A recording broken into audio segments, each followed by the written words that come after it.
Time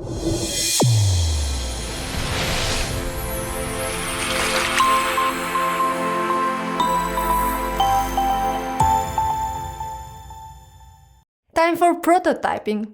We take our products out to see the sun and our potential customers. How we create the prototype. Share with the participants these 4 principles. Little time. First of all, it should take you a maximum of 1 hour to build your prototype. Not very pretty. Don't spend time worrying about the looks of your product. Invest your time wisely in talking to potential customers, not in making it beautiful. Keep it cheap.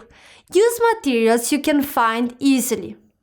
Listen, don't sell. Most importantly, throughout this challenge, always remember that the goal is improving your idea by aligning it with your customer needs, not selling it to them. First, the participants should establish their aim to prototype your idea by defining a scope and method to approach potential users.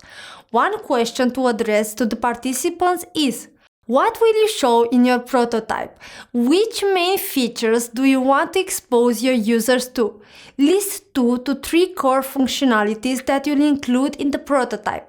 Use a simple table like the one below to list your features. Next, guide the teams to define the method. How will you show your prototype? What can you build quickly that would help your users to deliver valuable feedback? How could you display and test the concept investing the least amount of resources? To find the simplest method possible, keep asking, is there a simple way to show this? The level of detail that's right for your prototype will depend on a few factors. What type of user will be exposed to it? Will they be able to deliver insightful feedback based on the model that you're presenting? Do they need to see a certain level of detail to understand the concept? What resources are accessible to you? With low-fidelity prototyping, agility is crucial. Be resourceful and find clever ways to use what you have already. Second step: execute, test, and learn. Your goal is to create your prototype and test it on potential users. Execute. How will you build it? Low-fidelity prototyping is about not how sophisticated your model looks, but the insights it generates. If you're prototyping a physical product, spend no more than 1 hour building the simplest version of it using easily found materials such as paper, sticky notes, and tape. You want to show people what your product could look like so it doesn't have to work. You'll be there to tell them how it functions. If you're prototyping a service, find the easiest way to test whether people need it or want it.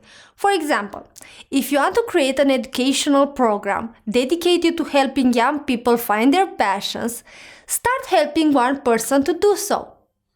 Test. How will you evaluate the prototype you are showing? Avoid explaining the limitation of your prototype. Make sure instead that users understand the aims of the project and ask questions or prepare a short guide before you present it. List a few of the questions that you'd like to be answered during the session. If you need inspiration, you'll find suggestions on the tips and tricks card. Learn. You've shown your prototype now.